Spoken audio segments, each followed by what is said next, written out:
بارش طوفانی بارش ہوئی ہے یا اس سے پہلے جتنے بارش ہوئے ہیں، تو یہ بارش کے بعد یہ تمام دعوے یا ادارے یا کارکردگی وفاقی حکومت کی، صوبائی حکومت کی یا اداروں کی بالکل عوام کے سامنے آ جاتی ہے، اور یہ زمین پر واضح ثبوت ہے اس بات کا کہ ایک بارش کے بعد لوگوں کے گھروں کا گرنا، مکانات کا گرنا، یا لوگوں کا تکلیف میں مبتلا ہونا اور لوگوں کا پریشانی میں مبتلا ہونا، ماؤں بہنوں کا گھر کے اندر خوفزدہ ہونا، اس بات کی دلیل ہے کہ گوادر میں کرپشن بہتا ہوئی ہے،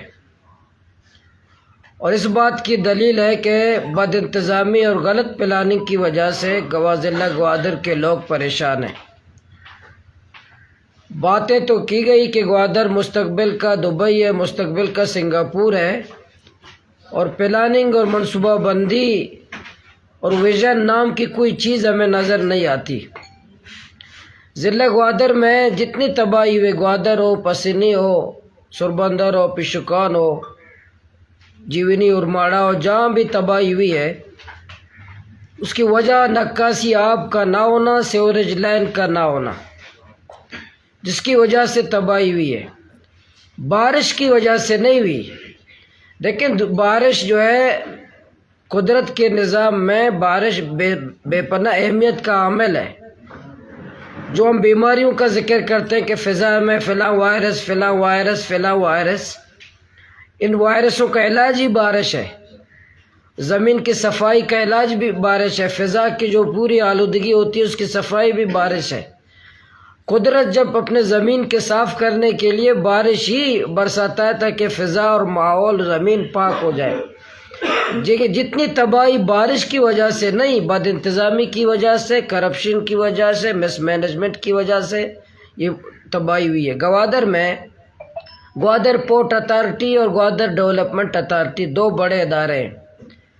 گوادر پورٹ اتھارٹی میں یہ ایکسپریس وے بنا رہا ہے جس کی نگرانی میں، اس کا کام یہ کہ مجھے ایکسپریس وے بنانا ہے، لوگ مرتے ہیں، جیتے ہیں، تباہ ہوتے ہیں، پانی نکلتا ہے، نہیں نکلتا، اس سے کوئی سروکار نہیں ہے، ایکسپریس وے بنانا ہے، جس کی وجہ سے ملا بند ایریا، بہت سارے جگہ ملا بند ہو، شادو بند ہو یا دوسرے گجراوان دوسرے علاقے، جو آج بھی پانی ان کے گھروں سے نکل رہا ہے، اس کی وجہ یہی ہے کہ پورے پانی کے راستے کو بند کر دیا گیا، کوئی پلاننگ نہیں کی گئی۔ اسی طرح گوادر ڈیولپمنٹ اتھارٹی نے یہاں سیوریج، اربوں روپے گوادر شہر کے سیوریج پہ خرچ ہوئے، اربوں۔ جب اربوں روپے ایک شہر کے، چھوٹے سے شہر کے سیوریج لائن پہ، نکاسی آب پہ خرچ کیا جاتا ہے، پھر بھی لوگوں کے گھر گر رہے ہیں، تو اس بات کی دلیل ہے کہ کرپشن ہوئی ہے۔ اس بات کی دلیل ہے کہ Gwadar development authority, Gwadar port authority, دونوں کی پلاننگ ناکام تھی، کوئی پلاننگ نہیں کی۔ یہ دونوں ادارے، اس طرح وفاقی حکومت، صوبائی حکومت، Gwadar development authority, Gwadar port authority کے انجینئر اور ذمہ دار ہیں اس تباہی و بربادی کے۔ دوسری بات یہ ہے کہ 30 سال سے جو ٹولہ اقتدار پہ، 30 سال سے، دیکھیں 30 سال ایک اس کی حکمرانی کے باوجود، جب لوگ چھوٹے سے بارش پہ وہ مکان گر جائے، چار دیواری گر جائے، بندات ٹوٹ جائے، لوگ خوف زدہ ہوں، لوگ گھروں میں نہ رہ سکیں، اور کرپشن کی بے انتہا ہو، تو سب سے بڑی ذمہ داری اس کی ہے۔ اس کو 30 سال ضلع گوادر پر جو ٹولہ حکمران رہا ہے، وہ اللہ سے بھی معافی مانگے اور ضلع گوادر کے عوام سے بھی معافی مانگے۔ اس کو معافی مانگنی چاہیے ضلع کے عوام سے، اور اعتراف کرنا چاہیے کہ میں ضلع گوادر کی جان اور مال کی حفاظت کرنے میں ناکام رہا ہوں۔ اس کو اعتراف کرنا چاہیے، پبلکلی اعتراف کرنا چاہیے کہ میں ضلع گوادر کے جان اور مال کی حفاظت کرنے میں ناکام رہا ہوں۔ دوسری بات یہ ہے، یہ جو نقصانات جتنے ہوئے ہیں، دیکھیں آفت زدہ تو پسینی کو اور گوادر کو، تحصیل گوادر، تحصیل پسینی کو آفت زدہ تو قرار دیا گیا، لیکن آفت زدہ ہمارے بلوچستان میں تو ایک لیٹر جاری کرنے کے بعد سب سو جاتے ہیں، اور 10 کلو آٹا اور 10 کلو چینی دینے کو سمجھتے ہیں کہ ہم نے آفت زدہ قرار دینے کا حق ادا کر دیا ہے۔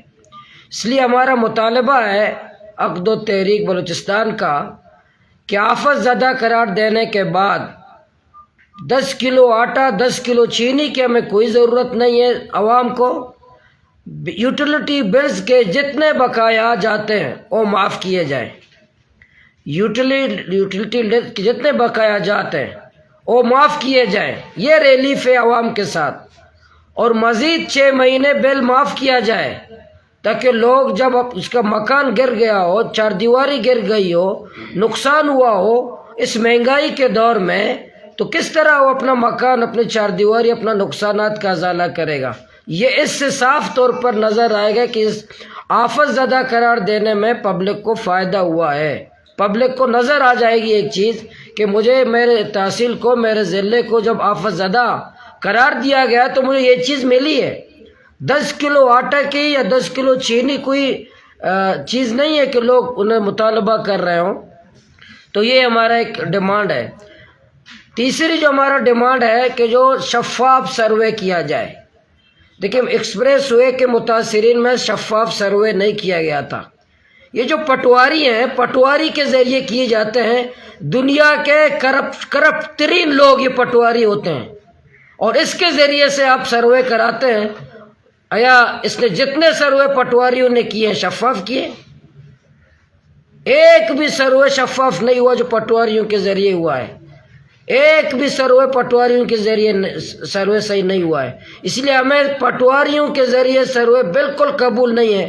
جو پٹواریوں کو بکری کھلاتا ہے اس کا نام آ جاتا ہے، جو پٹواریوں کو زیادہ پیسہ دیتا ہے اس کا نام آ جاتا ہے، جو دوپہر کی دعوت پٹواریوں کا کرتا ہے اس کا تمام نام آ جاتا ہے، جو رات کا کھانا یہ میں ویسے الزام نہیں لگا رہا، میں ثبوت بھی دے سکتا ہوں اس کا، کہ جس کا نقصان نہیں ہوا اس کا نام ہے، جس کا نقصان اس کا نام نہیں ہے۔ بڑی شخصیت کا نام ہے، جھوپڑی والے کا نام نہیں ہے۔ 2 منزلہ والے کا نام ہے گوادر میں، جھوپڑی والے کا نام نہیں ہے۔ ایکسپریس وے میں بالکل ساتھ ایک گھر ہے، بیچارہ گھر کمرے کے اندر آپ بیٹھے، باہر آپ کو نظر آتا ہے، اس کا نام نہیں ہے۔ لیکن 2 منزلہ جس کا بلڈنگ ہے اس کو 4 لاکھ ملے، اس بیچارے کو 1 روپے نہیں ملا ہے۔ یہ پٹواری کا سروے۔ تو پٹواری کا سروے ہمیں قبول نہیں ہے۔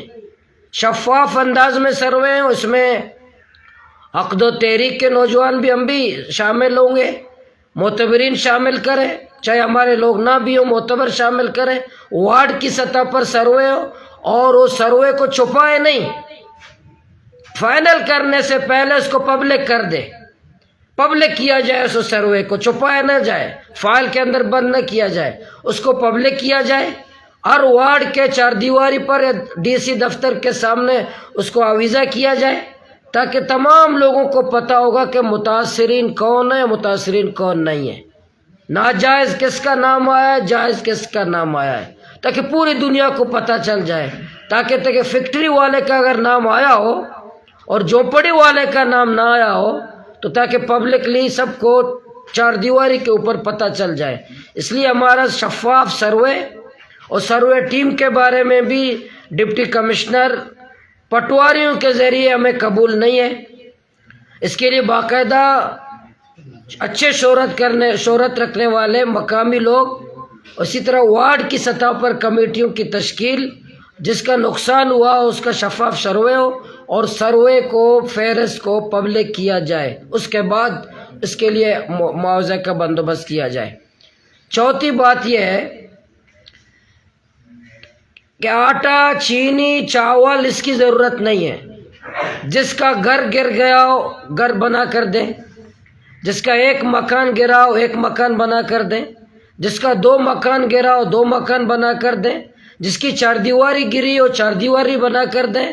گورنمنٹ خود بنائے یا تخمینہ لگا کر اس کو دے دیں۔ عجیب ہمارے حکمران ہیں، جب ٹیکے کی باری آتی ہے، اسکول میں کمرہ بنانا آتا ہے، اسکول میں تو 1 کمرہ 18 لاکھ کا ہوتا ہے، جب عوام کا کمرہ بنانے کا ہوتا ہے تو کہتے ہیں 50,000، کہتے ہیں 1 لاکھ، کیونکہ اس میں پورا وزیر اعلیٰ سے لے کر نیچے تک کمیشنوں کا انبار ہے، تو 1 کمرہ 20 لاکھ کا ہوتا ہے وہاں۔ لیکن جب پبلک کے کمرے کی بات آتی ہے تو اس کو 1 لاکھ اور 1.5 لاکھ کا ریٹ مقرر کرتے کہ ہمارا اپنا ریٹ ہے. تو اسکول کے کمرے میں، اپنے دفتر کے کمرے میں وہ تو وہی ریٹ کیوں مقرر نہیں کیا جاتا؟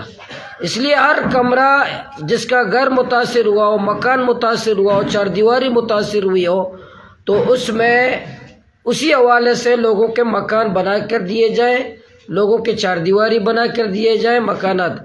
اس حوالے سے بھی ہماری تجویز ایکسپریس وے پتہ نہیں اربوں روپے کا پروجیکٹ ہے، اربوں کا، پتہ نہیں 21 ارب کا ہے، 22 ارب کا ہے. آپ اندازہ لگائیں. ہم نے ایک دفعہ ڈی سی کو کہا تھا کہ یہ جو، بلکہ ڈی سی دفتر میں ایک افسر نے کہا کہ میں نے صوبائی حکومت کو تجویز دی ہے کہ ایکسپریس وے گوادر جہاں شروع ہوتا ہے تک ملا بند تک جتنے مکانات آتے ہیں ایکسپریس وے کے ساتھ، آپ اگر 22 ارب اس میں رکھ رہے ہیں تو 1 ارب لوگوں کے لیے رکھ لیں، آپ مر جائیں گے. اگر یہ پورے ساحل کے ساتھ ایک ہی نقشے کے ساتھ مکان، گوادر پورٹ خود اسی ڈیزائن میں مکان بنا کر دے دیتا لوگوں کو، ایک ہی نقشے میں، اسی نقشے کے ساتھ، تو کیا مر جاتے ہیں؟ 1 ارب 2 ارب پبلک کے لیے رکھا جاتا، وہ مر جاتے، ختم ہو جاتے. 22 ارب مٹی پہ خرچ کریں گے، 2 ارب یا 1 ارب 2 کروڑ کے بارے میں بھی پورے لوگوں کو رلائے گا کہ میں 2 کروڑ دوں یا نہ دوں ہمارے اس متاثرین کو. اس لیے اب انشاءاللہ ہم ایسا نہیں کرنے دیں گے. چوتھی بات میری یہی تھی کہ جو بجائے کہ راشن، چاول، چینی یہ دینے کے، لوگوں کے باقاعدہ مکانات بنا کر کے ان کو دیے جائیں. یہ ہماری چند باتیں تھیں. انشاءاللہ عقد و تحریک جو بلوچستان ہمارے نوجوانوں نے اسی رات 3 بجے سے لے کر آج تک کبھی بھی نوجوان پانی نکاسی آب جان وارڈ سے نکال کر آ رہے ہیں. ہمارے کارکنان نے، عقد و تحریک بلوچستان کے کارکنان نے الحمدللہ آگے بڑھ کر کے ہر وارڈ میں، ہر شہر میں الحمدللہ اپنی صلاحیتوں سے زیادہ الحمدللہ محنت کی ہے، کوشش کی ہے، جس کی ضلعی حکومت بھی گواہ ہے. وسنی ہو، سربندر ہو، گوادر شہر کے تمام وارڈ ہوں، پشکان ہو، جیونی ہو، اور ماڑا ہو، یا دیہاتی علاقے ہوں، کلاش، نلیٹ، یا اس علاقے کے ہوں، ہمارے عقد و تحریک کے تمام کارکنان نے، تمام ذمہ داران نے بے حد محنت کی ہے، کوشش کی ہے. میڈیا بھی گواہ ہے، ہمارے ضلع انتظامیہ کے لوگ بھی اس بات کے گواہ ہیں، اور آج کی تاریخ تک ہمارے کارکنان الحمدللہ کام کر رہے ہیں. تو یہ چند ہماری اس حوالے سے بات تھیں. باقی سرگرمیاں انشاءاللہ ہماری ریلیف کی بھی جاری ہیں اور خدمت کے بھی انشاءاللہ جاری ہیں. ہم واچ بھی کریں گے سروے کے کام کو، امدادی کام کو، سب کی ہم نگرانی بھی ہمارے کارکنان وارڈ کی سطح پر کر رہے ہیں، اور آئندہ انشاءاللہ ہماری سرگرمیاں جاری رہیں گی.